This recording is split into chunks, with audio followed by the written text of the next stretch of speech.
আমি যদি বলি বাংলাদেশের ওয়ানডে দলটার অবস্থা খুবই বাজে, আপনি কি একমত হবেন?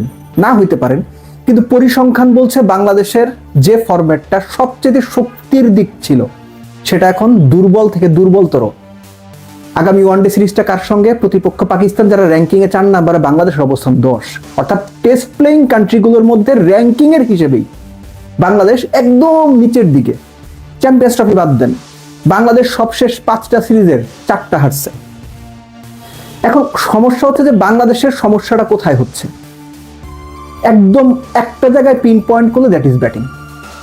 ব্যাটিং ইজ সামথিং বাংলাদেশকে ডুবিয়ে দিচ্ছে। এবং ব্যাটিং এর কোন জায়গাটা, একটা জায়গার কথা বলি, দেখেন আপনাদের সাথে মেলে কিনা। সবশেষ যে সিরিজটা বাংলাদেশ খেললো ওয়েস্ট ইন্ডিজের বিপক্ষে, সেই সিরিজে বাংলাদেশ দলের স্পেসিফিক যাদের রোল ব্যাটিং ব্যাটার, সোহান, মিরাজ, তারা কখনো 8 নম্বরে গিয়ে ব্যাট করেছে, কখনো 9 নম্বরে গিয়ে মিরাজ ব্যাট করেছে। তাদের আগে রিশাদ, নাসুমদের প্রমোশন দেওয়া হয়েছে। এটা একটা প্রপার ইন্ডিকেশন যে এই যে 5, 6, 7 কনসলিডেট করা, বিগ হিটিং, ফিনিশিং, এই জায়গাটাতে বাংলাদেশ ওয়ানডে দল খুব বাজেভাবে ঢুকছে। নইলে আপনি কেন সোহান, মিরাজের আগে নাসুম কিংবা রিশাদকে পাঠাবেন? একটাই মেসেজ, আপনার স্পেসিফিক যারা ব্যাটিং রোলে আছেন, ব্যাটার, ব্যাটসম্যান, তাদের উপর ভরসা নাই। ভরসা নাই, সেই প্লেয়ার নিছেন কেন আপনি? এই কথা শুনতে খুব তেতো লাগবে, কিন্তু ইন রিয়েলিটি আপনি, আবারও বলছি, চ্যাম্পিয়ন্স ট্রফি আপনি বাদ দিয়ে দেন, সেখানে বাংলাদেশ 2 ম্যাচে কি বাজে খেলছে সেটা আমরা দেখছি। আপনি ওয়েস্ট ইন্ডিজে গিয়ে ওয়েস্ট ইন্ডিজের সঙ্গে হেরে আসতেছেন। আপনি আফগানিস্তানের সঙ্গে 2টো সিরিজ খেলছেন, 2টাতেই হারছেন, একটাই হোয়াইট ওয়াশ হয়েছেন। এর মধ্যে একটা ম্যাচ বাংলাদেশ 200 রানে আসছে। কথা হচ্ছে এই অবস্থা থেকে বের হওয়ার জন্য পাকিস্তান সিরিজটাকে খুব বেশি গুরুত্ব দেওয়া উচিত। কেন? এই যে 2027 সনের বিশ্বকাপ, পাকিস্তান সিরিজ থেকে যদি আপনি হিসেব করেন, খুব বেশি সময় পাওয়া যাবে না। এবং এর ফলে যেটা হবে, বাংলাদেশ যদি 2027 বিশ্বকাপে ভালো কিছু করতে চায়, প্রস্তুতিটা শুরু করতে হবে এই পাকিস্তানের বিপক্ষে হোম সিরিজ দিয়ে। সাকিব আল হাসান আসবেন কি আসবেন না সেটা অনেক পরের কথা।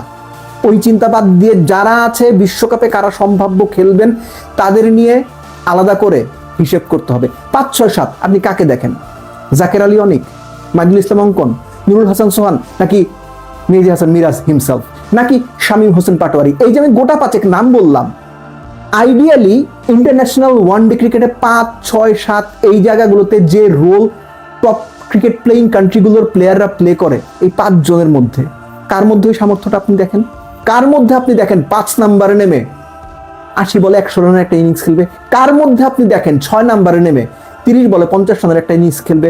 কার মধ্যে আপনি দেখেন 7 নম্বরে নেমে 22 বলে 40 রানের একটা ইনিংস খেলবে? খেলে দিতে পারে 5 ম্যাচে একবার।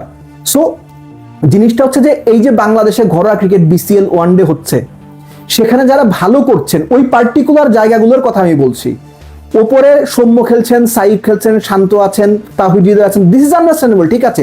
লিটন দাসকে কোন রোলে প্লে করাবেন? ওয়ার্ল্ড কাপের বিবেচনাতে লিটন দাসকে রাখতেই হবে।